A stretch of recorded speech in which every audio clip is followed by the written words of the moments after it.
வணக்கம். அக்னி நட்சத்திரம் என்று அழைக்கக்கூடிய கத்திரி வெயில் இன்று தொடங்கியதால் மக்கள் நடமாட்டமின்றி புதுச்சேரி கடற்கரை வெறிச்சோடி காணப்பட்டது. அக்னி நட்சத்திரம் என்று அழைக்கக்கூடிய கத்திரி வெயில் இன்று தொடங்கியது. இன்று முதல் அடுத்து வரும் 20 தினங்களுக்கு கடுமையான அனல் காற்று வீசும் என்று அறிவிக்கப்பட்டுள்ள நிலையில் புதுச்சேரியில் கடந்த 10 தினங்களாக 100 டிகிரியை தாண்டி கடுமையான வெயில் அனல் காற்று வீசி வருகிறது. இதனால் பொதுமக்கள் சாலைகளில் செல்வதை தவிர்த்து வருகின்றனர். இந்த நிலையில் புதுச்சேரியை பொறுத்தவரை வார இறுதி நாட்களான வெள்ளி, சனி, ஞாயிறு ஆகிய 3 தினங்கள் கடற்கரையில் மக்களின் கூட்டமும் சுற்றுலா பயணிகளின் கூட்டமும் அலைமோதும். ஆனால் வெயிலின் தாக்கம் உச்சத்தில் இருப்பதால் கடற்கரைக்கு மக்கள் வருவதை தவிர்த்து விட்டனர். இதனால் புதுச்சேரி கடற்கரை சாலை மக்கள் நடமாட்டமின்றி வெறிச்சோடி காணப்பட்டது. மேலும் இந்த வெயிலையும் பொருட்படுத்தாமல் ஒரு சிலர் கடலில் இறங்கி குளித்தும் வருகின்றனர். ஒரு சிலர் வெயிலில் நின்று செல்ஃபி எடுத்தும் மகிழ்ந்து வருகின்றனர். இதேபோன்று கடுமையான வெயில் வீசி வருவதால் இளநீர் கடை, குளிர்பான கடைகளில் மக்கள் கூட்டமும் அலைமோதி வருகிறது என்பது குறிப்பிடத்தக்கது. புதுச்சேரி அரசு உயர்கல்வித்துறை இயக்குனர் அமன் சர்மா தலைமையில் ஆதி திராவிடர் நலத்துறை இயக்குனர் இளங்கோவன் முன்னிலையில் SC/ST மாணவர்களின் கல்வி நிதி உதவி திட்டம் தொடர்பான ஆலோசனை கூட்டம் நடைபெற்றது. புதுச்சேரி லாஸ்பேட்டையில் உள்ள உயர் மற்றும் தொழில்நுட்ப கல்வித்துறை அலுவலகத்தில் SC/ST மாணவர்களின் முழு கல்வி செலவை அரசே ஏற்கும் திட்டம் தொடர்பான ஆலோசனை கூட்டம் நடைபெற்றது. உயர் கல்வித்துறை இயக்குனர் அமன் சர்மா தலைமையில் ஆதி திராவிட நலத்துறை இயக்குனர் இளங்கோவன் முன்னிலையில் நடைபெற்ற கூட்டத்தில் ஆதி திராவிட நலத்துறை அதிகாரிகள் மற்றும் தனியார் கல்லூரிகளில் நியமிக்கப்பட்ட SC/ST கல்வி உதவித்தொகை திட்டத்துக்கான நோடல் அதிகாரிகள் கலந்து கொண்டனர். கூட்டத்தில் தனியார் கல்லூரிகள் SC/ST மாணவர்களிடம் கல்வி கட்டணம் கேட்கக்கூடாது என்றும் அவர்களுக்கான கல்வி கட்டணத்தை செலுத்த வேண்டியது ஆதி திராவிட நலத்துறையின் பொறுப்பாகும். மேலும் சென்டாக்கில் அறிவிக்கப்பட்ட கல்வி கட்டணத்தை மட்டுமே ஆதி திராவிட நலத்துறை செலுத்தும் என்றும் இதை மீறி மாணவர்களிடம் கூடுதல் கட்டணம் கேட்டால் சம்பந்தப்பட்ட கல்லூரிகள் மீது கடும் நடவடிக்கை எடுக்கப்படும் என எச்சரிக்கை விடுக்கப்பட்டது. புதுச்சேரியில் உள்ள 7 மையங்களில் நாளை நடைபெறும் நீட் தேர்வை 5000 மாணவ மாணவிகள் எழுதுகின்றனர். நாடு முழுவதும் அரசு மற்றும் தனியார் மருத்துவ கல்லூரிகளில் இளநிலை மருத்துவ படிப்புகளில் சேர்வதற்கு தேசிய தேர்வு முகமை மூலம் நீட் நுழைவுத் தேர்வு நடத்தப்படுகிறது. இந்நிலையில் 2024-25 கல்வியாண்டுக்கான நீட் தேர்வு நாளை நாடு முழுவதும் 557 நகரங்கள் மற்றும் 14 வெளிநாடுகளிலும் நீட் தேர்வு நடக்கிறது. இந்த தேர்வை 24 லட்சம் பேர் எழுதுகின்றனர். இதன் ஒரு பகுதியாக புதுச்சேரியில் 7 மையங்களில் மொத்தம் 4954 மாணவ மாணவிகள் நீட் தேர்வு எழுத உள்ளனர்.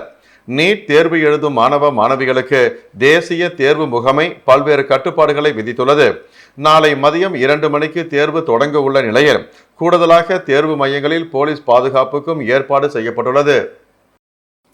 புதுச்சேரி மாவட்டத்தில் சிறப்பு முகாம்கள் நடத்தப்பட்டு மாணவர்களுக்கு குடியிருப்பு சாதி சான்றிதழ்கள் வழங்க நடவடிக்கை எடுக்கப்பட்டுள்ளதாக மாவட்ட ஆட்சியர் குலோத்துங்கன் தெரிவித்துள்ளார். புதுச்சேரி மாவட்ட ஆட்சியர் குலோத்துங்கன் வெளியிட்டுள்ள செய்திக்குறிப்பில் 10, 12ஆம் வகுப்புகளுக்கான தேர்வு முடிவுகள் வெளியாக உள்ளதால் மாணவர்களின் மேற்படிப்புக்காக குடியிருப்பு ஜாதி சான்றிதழ் பெறுவதற்காக வட்டாட்சியர் அலுவலகங்களில் அதிக அளவில் கூடுவதை தவிர்க்கும் வகையில் உரிய நேரத்தில் சான்றிதழ்களை வழங்க வருவாய் வட்டம் அளவில் அடுத்த வாரம் முதல் சிறப்பு முகாம்கள் நடத்தப்படும். தனியார் பள்ளி மாணவர்களும் முகாமில் பங்கேற்று பயன்பெறலாம். முகாம் நடைபெறும் தேதிகள், இடங்கள் குறித்த அறிவிப்பை துணை ஆட்சியர்கள் வெளியிடுவார்கள். இந்த சிறப்பு முகாம்களை மாணவர்கள் பயன்படுத்திக் கொள்ள வேண்டுமென குறிப்பிடப்பட்டுள்ளது. உசுடு சட்டமன்ற தொகுதிக்கு உட்பட்ட உசுட்டேரி மற்றும் பாண்டியன் நகர் பகுதியில் உள்ள ஆலய உற்சவ விழாவில் அமைச்சர் சாய் சரவணன்குமார் கலந்து கொண்டு சுவாமி தரிசனம் செய்தார். புதுச்சேரி மாநிலம் வில்லியனூர் கொம்யூன் உசுட்டேரில் எழுந்தருளியிருக்கும் ஸ்ரீ கன்னியம்மன் ஆலயம், ஸ்ரீ ஜலமுத்து மாரியம்மன் ஆலயம், ஸ்ரீ ஐயனாரப்பன் ஆலய உற்சவ திருவிழாவை முன்னிட்டு நேற்று முன்தினம் ஐயனாரப்பன் சுவாமிக்கு பொங்கலிடுதல் நிகழ்ச்சியும், அதனைத் தொடர்ந்து நேற்று சுவாமிக்கு சிறப்பு அபிஷேகம், கூழ் ஊற்றுதல், ஊரணி பொங்கலிடுதல், கும்பம் படைத்தல், சுவாமி திருவிதி உலா என பல்வேறு நிகழ்ச்சிகள் வெகு சிறப்பாக நடைபெற்றன. இதேபோல பாண்டியன் நகரில் எழுந்தருளியுள்ள அருள்மிகு ஸ்ரீ நவசக்தி மாரியம்மன் ஆலயத்தில் 12ஆம் ஆண்டு கூழ்வார்த்தல் நிகழ்ச்சி வெகு சிறப்பாக நடைபெற்றது.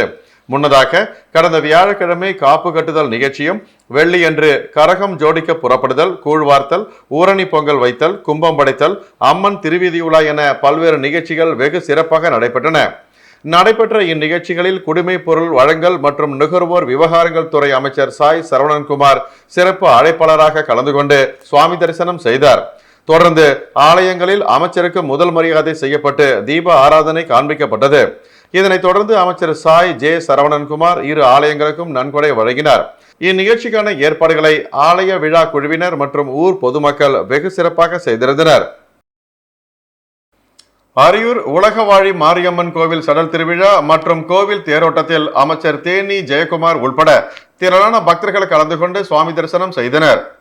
வெளியூர் அருகே உள்ள அரியூர் கிராமத்தில் பிரசித்தி பெற்ற உலகவாழியம்மன் கோவில் உள்ளது.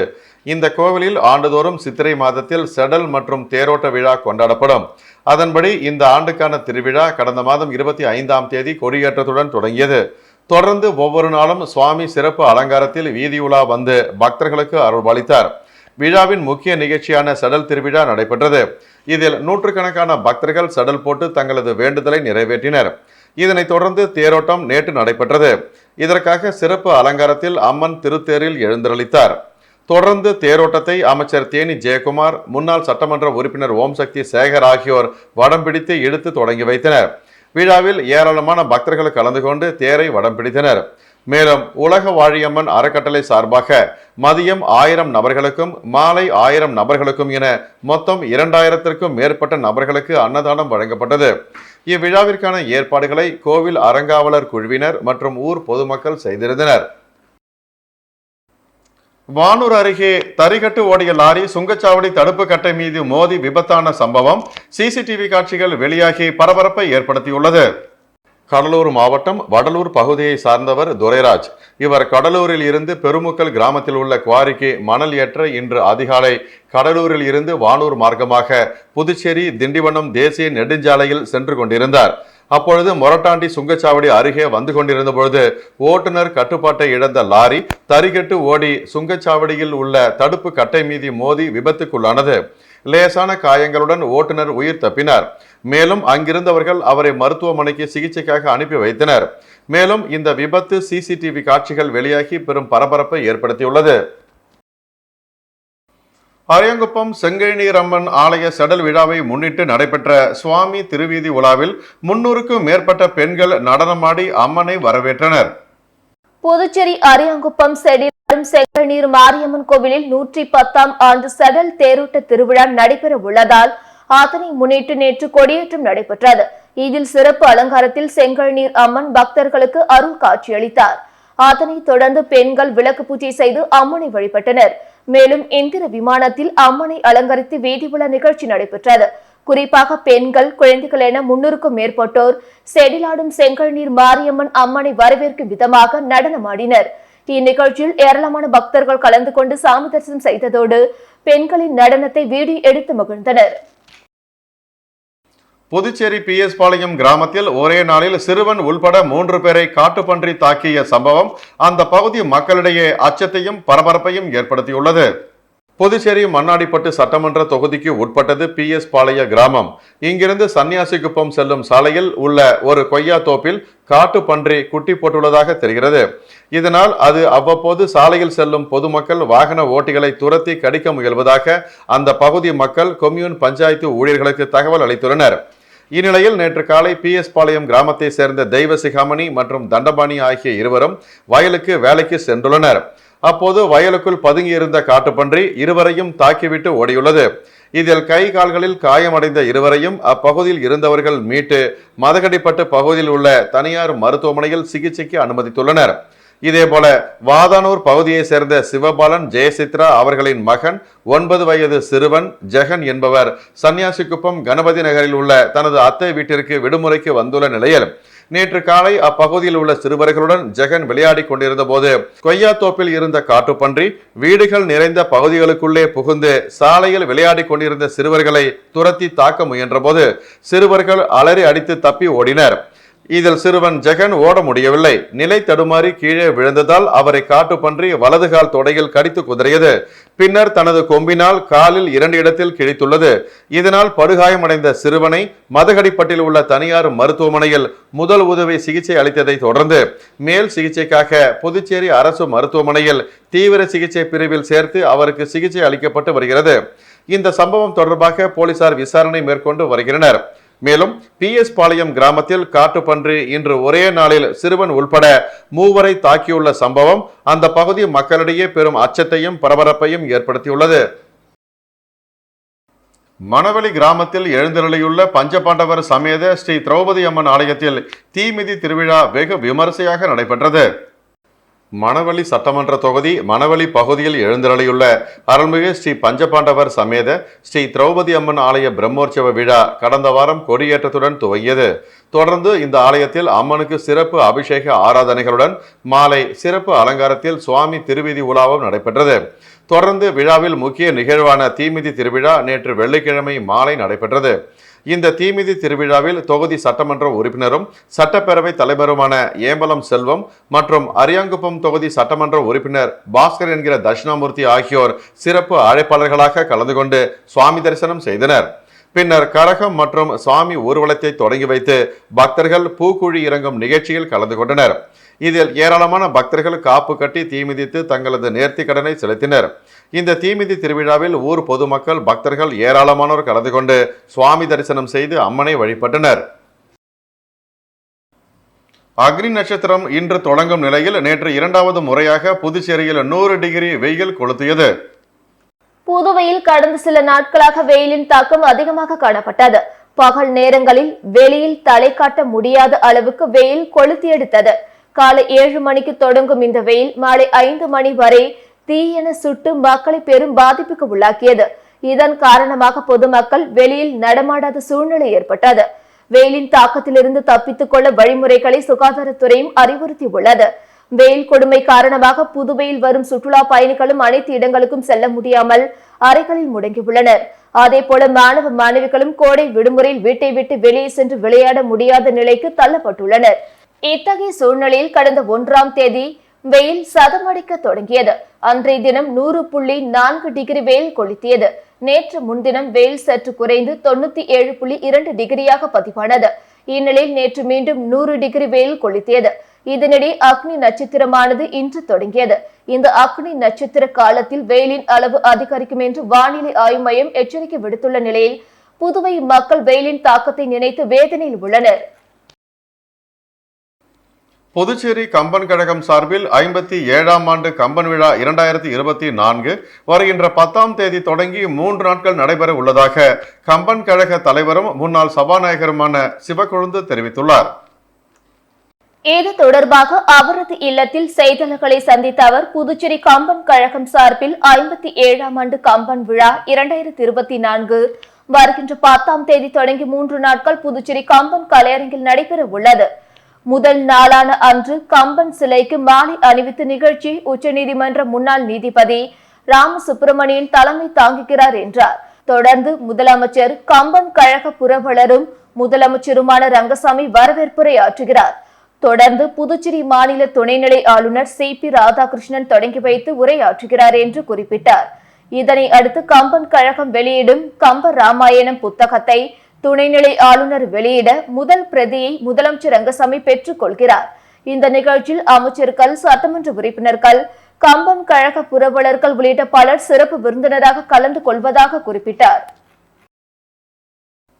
2 மாத பென்ஷன் தொகையாக 8,965 மீனவ முதியோர்களுக்கு 4.98 கோடி ரூபாய் வங்கி கணக்கில் வரவு வைக்கப்பட்டுள்ளது. மீனவ சமுதாய குடும்பங்களுக்கு பென்ஷன் முதியோர் மீன்வளத்துறை மூலம் வழங்கப்படுகிறது. 50 முதல் 59 வயதிற்குட்பட்ட மீனவர்களுக்கு மாதம் 2,500 ரூபாய், 60 முதல் 79 வயது வரை 3,000, 80 வயதிற்கு மேல் 4,000 ரூபாய் வழங்கப்படுகிறது. இத்தொகை லோக்சபா தேர்தல் காரணமாக மார்ச் மாதம் வழங்கவில்லை. சமூக நலத்துறையில் தேர்தல் நேரத்திலும் முதியோர் பென்ஷன் தடையின்றி வழங்கப்பட்டது. தேர்தல் முடிந்தும் கூட மீனவர் நலத்துறையில் தேர்தல் விதிகளை காட்டி முதியோர் பென்ஷன் 2 மாதமாக பென்ஷன் வழங்காதது சர்ச்சை ஏற்படுத்தியுள்ளது. இந்த 2 மாதங்களுக்கான பென்ஷன் தொகை நேற்று வங்கி கணக்கில் வரவு வைத்து மீன்வளத்துறை உத்தரவிட்டது. இதுகுறித்து மீன்வளத்துறை இயக்குநர் முகமது இஸ்மாயில் வெளியிட்டுள்ள செய்திக்குறிப்பில், மீன்வளம் மற்றும் மீனவர் நலத்துறை மூலம் மாதந்தோறும் மீனவ முதியோர்களுக்கு வழங்கப்பட்டு வரும் ஓய்வூதிய தொகையானது மார்ச் ஏப்ரல் மாதங்களுக்கு மொத்தம் 4,68,69,000 ரூபாய் வங்கி கணக்கில் வர வைக்கப்பட்டது. இதன் மூலம் 8,965 பேர் பயனடைவர் என்று குறிப்பிடப்பட்டுள்ளது. காரைக்காலில் நடைபெற்ற இலவச பல் பரிசோதனை மற்றும் விழிப்புணர்வு முகாமில் 200க்கும் மேற்பட்டோர் பயன்பெற்றனர். காரைக்கால் மாவட்டத்தில் உள்ள மக்கள் பயன்பெறும் வகையில் இலவச பல் பரிசோதனை மற்றும் விழிப்புணர்வு முகாம் பிரபல தனியார் பள்ளி மற்றும் மேல்மருவத்தூர் ஆதிபராசக்தி பல் மருத்துவமனை சார்பில் நடைபெற்றது. இன்றும் நாளையும் நடைபெற உள்ள இம்முகாமிற்கான துவக்க நிகழ்ச்சி இன்று நடைபெற்றது. முகாமில் பல் மருத்துவர்கள் பல் துலக்குவதின் நுட்பங்கள் பற்றியும் வாய்வழி புற்றுநோய் விழிப்புணர்வுகள் பற்றியும் பொதுமக்களுக்கு விழிப்புணர்வுகளை ஏற்படுத்தினர். இன்றைய முகாமில் சுமார் 800க்கும் மேற்பட்ட மக்கள் கலந்து கொண்டு பயனடைந்தனர். மேல்மருவத்தூர் ஆதிபராசக்தி மாவட்ட தலைவர் சக்தி PS வாசன் விழாவை தலைமை தாங்கி நடத்தினார். பள்ளியின் தாளாளர் மணிமேகலை கண்ணையன், ரோட்டரி சங்கத்தினர் உள்ளிட்ட ஏராளமானோர் கலந்து கொண்டனர். பள்ளி நிர்வாகி மதுகண்ணன் அனைவருக்கும் நன்றி கூறினார். இம்மருத்துவ முகாமில் பல் அடைத்தல், பல் சீரமைப்பு, வேர் சிகிச்சை, பல் சுத்தம் செய்தல், பல் அகற்றம் உள்ளிட்ட பல் சார்ந்த அனைத்து சிகிச்சைகளும் இலவசமாக அளிக்கப்பட்டது. ஏரிப்பாக்கம் துணை மின் நிலையத்திற்கு உட்பட்ட மின் நுகர்வோர்கள் மின் பாக்கியை உடனடியாக செலுத்தி மின் துண்டிப்பினை தவிர்க்குமாறு அறிவுறுத்தப்பட்டுள்ளது. புதுச்சேரி ஏரிப்பாக்கம் துணை மின் நிலைய உதவி மின் பொறியாளர் அன்பழகன் வெளியிட்டுள்ள செய்திக்குறிப்பில், ஏரிப்பாக்கம் துணை மின் நிலையத்திற்குட்பட்ட பகுதிகளில் மின் கட்டண பாக்கி வைத்துள்ள மின் நுகர்வோர்களின் மின் இணைப்புகள் துண்டிக்கப்பட்டு வருகிறது. எனவே மின்துறை அலுவலகத்திற்குட்பட்ட மின் நுகர்வோர்கள் தாங்கள் வைத்துள்ள மின் கட்டண பாக்கி உடனடியாக செலுத்தி மின் துண்டிப்பை தவிர்க்குமாறு கேட்டுக்கொள்ளப்படுகிறது என குறிப்பிடப்பட்டுள்ளது. இத்துடன் செய்திகள் நிறைவடைந்தன. வணக்கம்.